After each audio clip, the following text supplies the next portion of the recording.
자, 여러분들 안녕하세요. 반갑습니다. 한 주 잘 보내셨나요? 저는 아주 잘 지낸 것 같습니다. 자, 한 주도 여러분들 행복하게 보내셨기를 바라고요. 저는 오늘 새로운 책으로 또 돌아왔습니다. 사실 지난주에 말씀을 드렸었는데요. 기사단장 죽이기를 1, 2권을 전부 다 읽었습니다. 무라카미 하루키가 쓴 장편 소설이고 10년도 안 된 그런 책입니다. 나름 따끈따끈하고요. 기사단장 죽이기의 내용은 뭐냐? 뭐라고 말하기가 그렇네요. 이게 애매합니다. 하지만 우리가 줄거리는 말할 수 있죠. 한 남자가 이제 미술을 하는 분이 사랑하는 여자와 이혼을 하게 됩니다.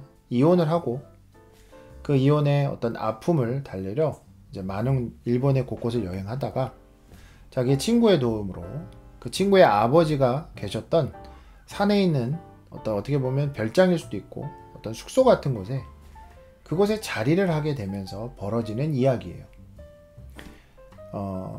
화가다 보니까 이제 그림을 그려왔었겠죠. 초상화를 주로 그리면서 밥벌이를 했던 이 주인공은 그 친구의 아버지가요, 일본의 화가, 그 예술계에서도 정말 굉장히 입지적인 인물이었던 그 분의 아들이었고요.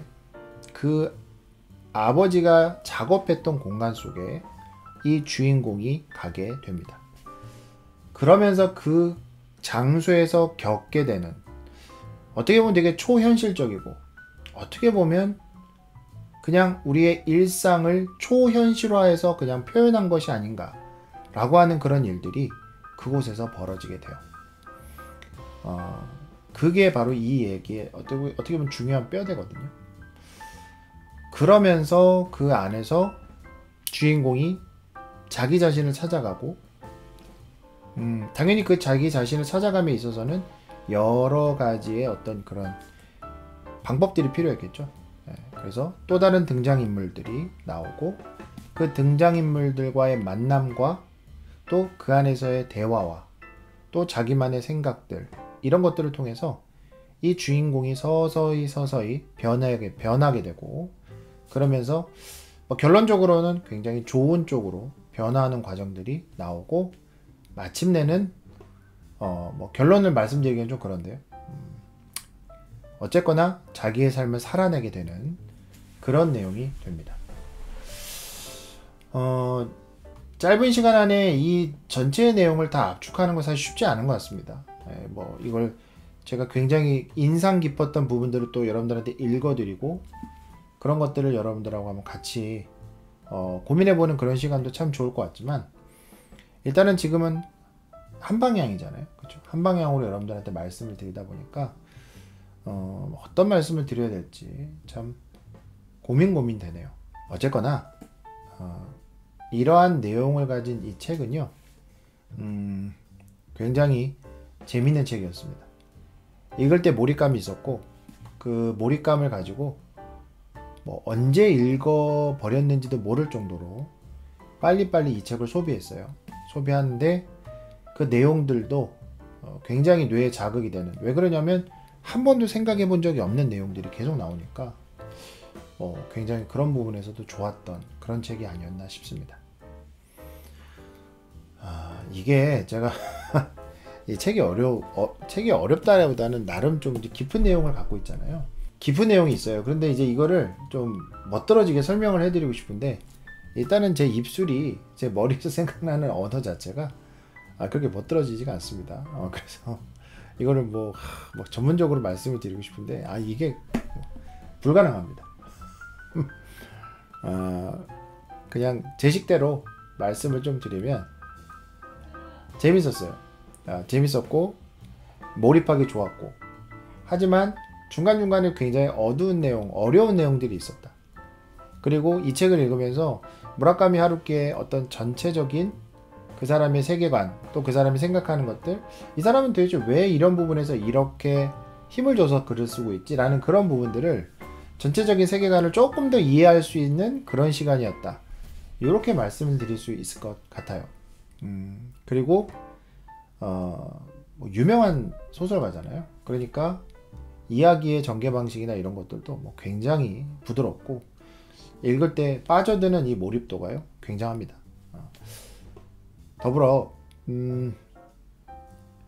글을 읽을 때 이런 생각이 들었어요. 야, 이건 도대체 뭐에 대한 이야기지? 이거 공포인가? 아니면 그냥 사람 살아가는 이야기인가? 아니면 이건 도대체 무슨 내용이지? 라고 하는 부분들이 있어요. 그러면서 혼자서 이런 순간이 옵니다. 여러 부분에서 혹시 이거는 그건가? 야, 설마 이거야? 라고 생각하는 부분들이 책을 읽을 때 곳곳에 배치가 되어 있었거든요. 저한테는. 근데 읽어가면 읽어갈수록 보기 좋게 그 내용은 아니었습니다. 그러니까 뭐 요즘 유행하는 말로, 요즘이 아니죠, 사람들 안에서 이게 우리가 썼던 말로 뭘 상상하든 그 상상 이상을 보게 되는 그런 부분도 존재했던 것 같아요. 그렇습니다. 그리고 이 부분은 좀 나누고 싶은데요. 이제 이 책 안에서 우리의 상념이라고 하죠. 우리의 생각들이 우리의 현실 속에서 그대로 어떠한 형체를 띠면서, 뭐 어떻게 얘기하면 좋을까요? 우리 머릿속에 만약에 쿠키런 킹덤이 있었어요. 쿠키런 이제 그 게임 속에 있던 그 쿠키런이 그 중에 한 이 캐릭터가 우리의 생각 속에 있던 게 갑자기 그대로 내 앞에 내가 생각했던 모습대로 그대로 나타나는 거죠. 그때 그 충격은 어떨까 싶은 그런 마음이 있잖아요. 그러한 내용이 이 책에 있습니다. 그러니까 우리의 생각이 그대로 어떤 물리적인 형태, 잠깐이라도 물리적인 형태를 띠고 우리 눈앞에 나타났다가 다시 사라져버리는 그런 모습들이 이 책에서 아주 자주 나오게 되고요. 그게 굉장히 중요한 부분을 이 이야기 전개에 차지하게 되거든요. 그러다 보니까 여러분들이 책을 읽을 때 상상을 하면서 읽게 되는 책이에요.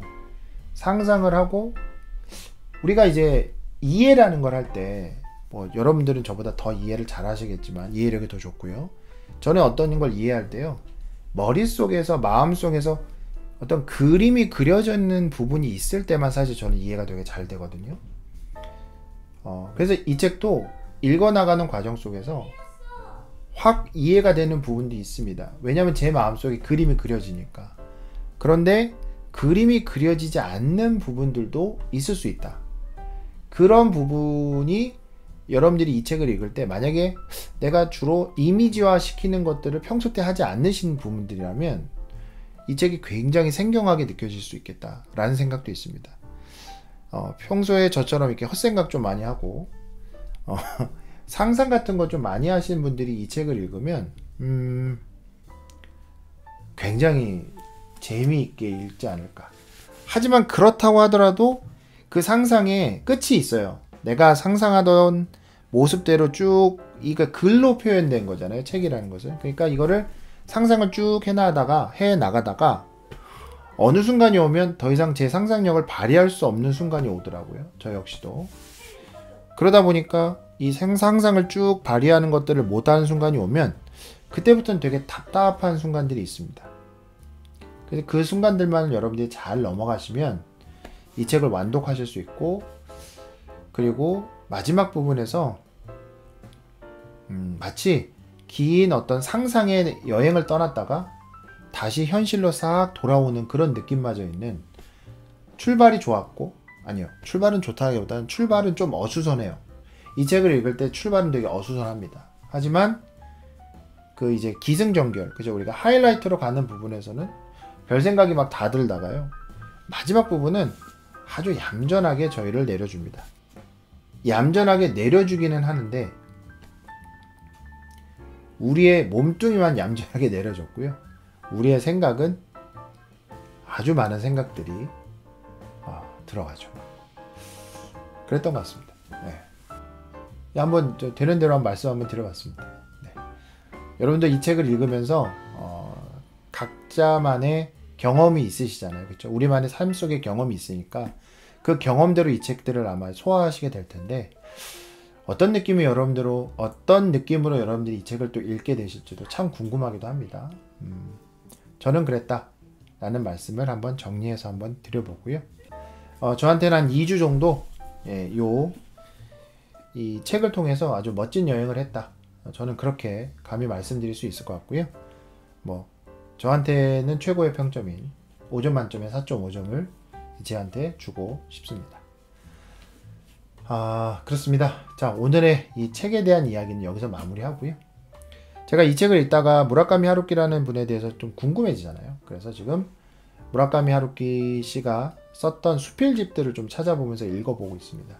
다음에 영상으로 또 한번 여러분들한테 소개를 해드리는 걸로 하겠습니다. 그리고 다음 이제 제가 영상으로 여러분들한테 만나뵐 책은요, 바로 테 켈러라는 한국계 미국 분이 쓰신 호랑이를 덫에 가두면 이라는 책입니다. 제목이 맞나 모르겠네요. 제목 자꾸 틀려서. 하여간 그 책입니다. 이게 청소년 소설로 나와 있는데 저는 별로 청소년스럽지 않은 책이라고 생각을 합니다. 물론 성장동화라고 말씀을 하실 분들도 있을 것 같은데 한번 여러분들도 그 책을 한번 읽어보시고 다음에 제 영상을 보시면서 야, 저 사람은 저렇게 얘기하네. 근데 나는 이랬는데 라고 한번 이 생각을 비교해 보시는 것도 좋지 않을까, 그런 생각을 한번 해봅니다. 자, 여러분들 오늘도 영상 봐주셔서 감사합니다. 한 주 한 주 좀 계속 짬을 내서 책을 읽는 이 순간들이 올해 내내 이어져서 여러분들도 혹시 이 영상을 보시면서 나도 그래도 2주에 한 권은 책을 한번 읽어보겠다 하시는 분들이 있다면 같이 이렇게 꾸준히 책을 읽어가는 시간들을 갖는 게 참 좋지 않을까 라는 생각을 한번 생각을 한번 해봅니다. 여러분들 오늘도 봐주셔서 감사합니다. 저 보통 이런 말 잘 안 하는데요, 잘 안 하죠, 창피해서. 하지만 여러분들의 구독과 좋아요는 저한테 큰 힘이 된다는 거 잊지 마시고요. 그러면 저는 여기서 물러가겠습니다. 여러분들 한 주 잘 보내시고 다음에 뵙겠습니다. 들어가세요.